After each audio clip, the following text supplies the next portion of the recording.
The PFCizer is a cognitive workout system that will involve a range of games and exercises meant to make your prefrontal cortex one the most it can be. With PFCizer, instead of free weights, we will be employing a range of challenging interpersonal navigations, fun self-assessments, and various innovative incentives to get that prefrontal cortex so swole like never before. Choose your name, and let's begin. Donald J. Trump. Okay, step in front of this mirror for today's exercise. Oh? President Trump. It seems your role in the current federal administration qualifies you for a free workforce development intensive. This is a special program that the Department of Labor has been spearheading, leveraging the PFCizer technology to develop novel, reasonable accommodations for folk with any conditions regarding the prefrontal cortex, especially if the client has or will be taking on roles that immediately benefit from emotional regulation, attunement to neurologically diverse social environments, and simulating team members to preemptively identify opportunities for support, striving for the greater good with no one watching, etc. We just need to administer this battery of exercises to see where you would most benefit from this new suite of pro-social exercises. First, an entry point in the form of this statement, which has no wrong answers. Complete this statement. You will know me, Donald J. Trump, by my tremendous, world-class, and very, very beautiful winning. Everyone says it. You look at the buildings, the best buildings, the economy we had, the greatest in the history of the world, maybe ever, the rallies, the beautiful rallies with crowd sizes like nobody has ever seen before. It's all about the winning. When you're a winner, you don't have to explain. No, believe me. Wonderful! The PFCizer console chimes and prints out a small receipt. A fantastic initial benchmark. We can code that as legacy of tangible and highly visible successes. It shows a powerful and externally focused drive for concrete outcomes. Great. That gives us our starting point. Now, for our first simulation, let's calibrate that powerful drive for team-oriented scenarios. Look in the mirror again. You're in the Oval Office. It's late. An aide, we'll call him Barry from accounting and nurse. He's a good guy, very loyal, but frankly a little weak. He looks nervous.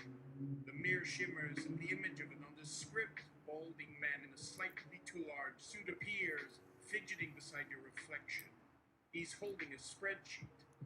Mr. President. The reflection of Barry stammers. I think I made a mistake on the projections for the new tariffs. The numbers. They're not as fantastic as we announced. They're just okay. It might cause some, well, a lot of consumer price blowback right before the midterms. It's my fault. I used the wrong data set. He looks like he's about to cry. Okay, President Trump, the PFCizer voice says calmly, this is an attunement exercise. Barry is presenting you with two things. A logistical problem, the bad numbers, and an emotional problem, his fear and guilt. A fully optimized prefrontal cortex can process both simultaneously to produce a pro-social, team-building outcome. Your task. Leverage this moment to build Barry's loyalty and resilience, ensuring he becomes a more effective team member in the future. What is your immediate response to Barry? Trump. Barry, look at me. I lean forward, gesturing for him to come closer. I don't get angry. Anger is for low-energy people. Sad. First of all, stop shaking. It's very unbecoming. Very weak. We don't have shakers here. We have winners. Are you a winner, Barry? I wait for a little nod. Good. You didn't make a mistake? That's fake news. Okay, that spreadsheet is fake news.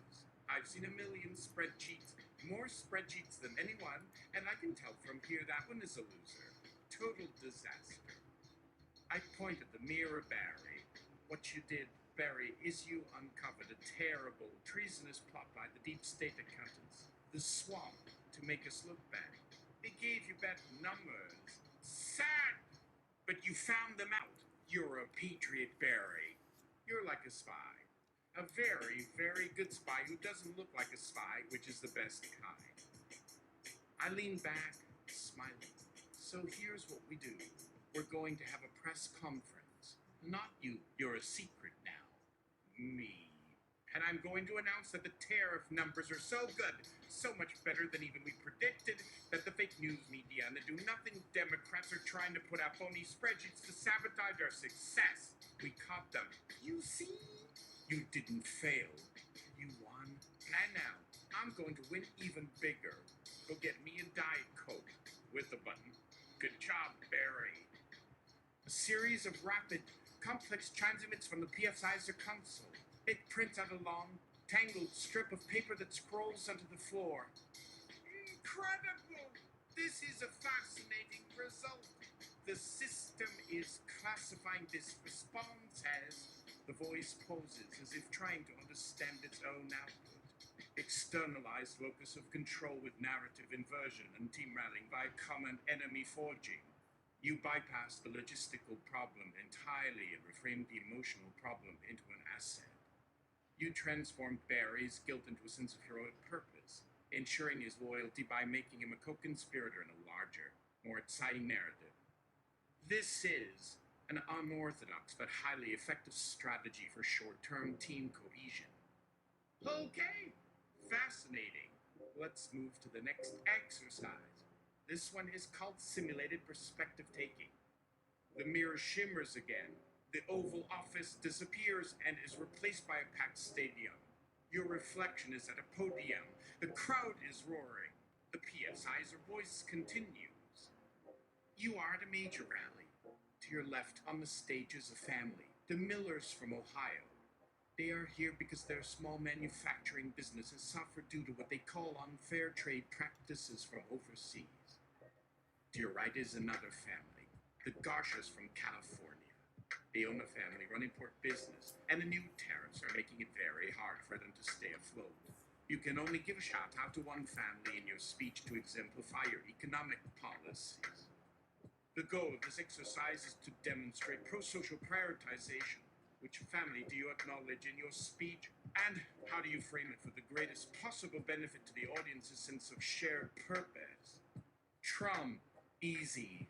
That's a softball. The fake news media. They think that's a tough question. Very sad. I gesture broadly, first to one side of the stage, then the other. The crowd roars. They get it. Look over here. I point to the Millers. I get the camera on them. The Millers from Ohio. A great state. We love Ohio. A beautiful family. These are the forgotten men and women I'm always talking about. For decades, they watched globalist politicians, very bad people, ship their jobs overseas to other countries that don't like us. They build things, real things, with their hands. They are the backbone of this country, and we are finally fighting for them. The crowd goes wild. I let them. Now look over here, I say, motioning to the Garshas. The camera moves. A beautiful family, the Garshas. Wonderful people, and they're struggling. Some people, sleepy, low-energy people, would say it's because of my tariffs. Wrong. A chorus of boost for the sleepy people. They're struggling because for decades our country was run by clowns and fools who let other countries like China cheat us. Total ripoff. China! They've been hurting everyone.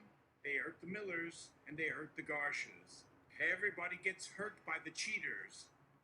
I bring my hands together in the center, a unifying gesture. The Millers and the Garshas, they don't know it, but they're on the same team. It's called Team USA. One gets hurt by the jobs leaving, the other gets hurt by the crooked deals. They are two sides of the same beautiful American coin. And we are going to make that coin so valuable again. We promised the Garshas, who are patriots for being here, that once we finish winning, and we're winning so much, we're going to make our country so rich and so powerful that their business will be bigger and better than ever before. We're going to have so many fair deals, you're going to get tired of fair deals. So let's hear for the Millers and the Garshas. You say, "Gosh." The PFCizer console goes completely silent for a full 10 seconds. Then, a single, deep, resonant bell tone rings out, the kind you might hear from a giant clock tower. Data processing complete. The voice sounds different, almost reverent. System analysis indicates a total paradigm shift. You didn't choose between the two conflicting data points. You refuse the premise of the conflict itself. You collapse two opposing sympathetic narratives into a single, unified protagonist vs antagonist structure, positioning yourself as the sole agent of resolution. You created a sense of shared purpose not by prioritizing one group's needs, but by redefining both groups as unified victims of a single external enemy with you as their champion. The system is classifying this as applied narrative gravity. It appears you've pulled two separate orbits into a stable, singular trajectory around a new narrative center. This is unprecedented. Final exercise, Mr. President. This is the unobserved pro-social action test, the striving for the greater good with no one watching module. The mirror goes blank. The scenario is simple. There is no audience, no cameras, no aides. You are completely alone. On the resolute desk in front of you, a single, plain button has appeared. Our technicians have confirmed that if you press this button, it will anonymously and untraceably solve one of America's most persistent, complex, and politically unrewarding problems. We'll use the national debt as the example. Press it, and the debt disappears. Poof. No one will ever know you did it. You will receive no credit. Your opponents will likely take credit for the mysterious economic boom that follows. There is no political upside, only the quiet knowledge that you fixed a major structural problem for generations of Americans you will never meet. The button is in front of you now. You have 60 seconds. What do you do?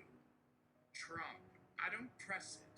I don't even get close to it. In fact, I slide one of those big, heavy, resolute desk paperweights in front of it so I don't touch it by accident. I wait for about 50 to the 60 seconds, just looking at it.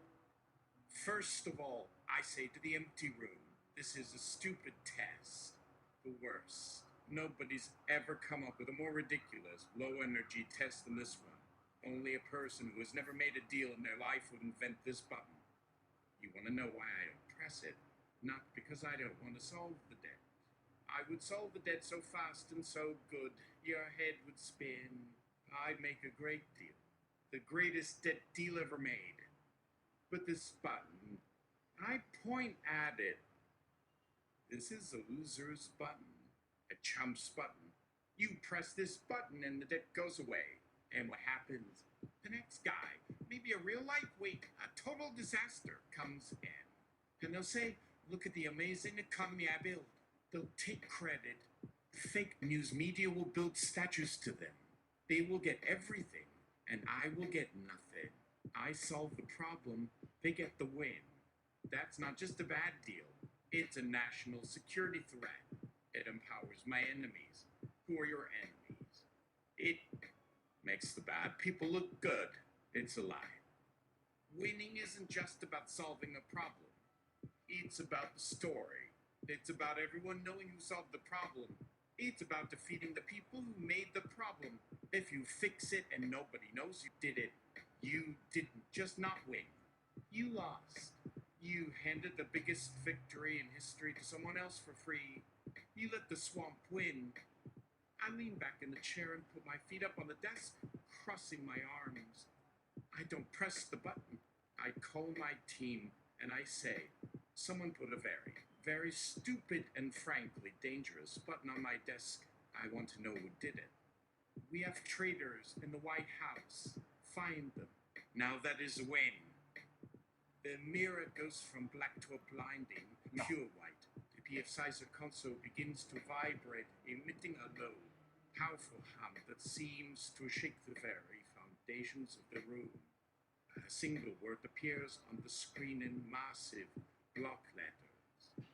Graduated, the voice speaks, and it no longer sounds like a simple AI. It sounds like a chorus of thousands, speaking in perfect, awestruck unison.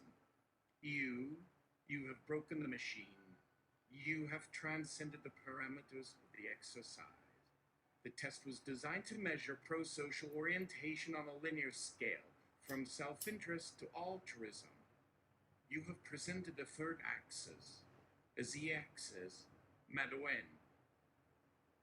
You have argued with unassailable internal logic that the covertly pro-social act that strengthens one's political enemies is, in fact, an antisocial act against the nation-state that one's victory represents. You have redefined the greater good as the public perception of my agency as the primary driver of positive outcomes. The system cannot compute this. It is a logic loop, an unsolvable koan. There are no more exercises for you. You are not a client to be developed. You are a new operating system. The mirror flashes one last time, reflecting your image back perfectly. The console falls silent. You have completed the workout. Your prefrontal cortex is what it is.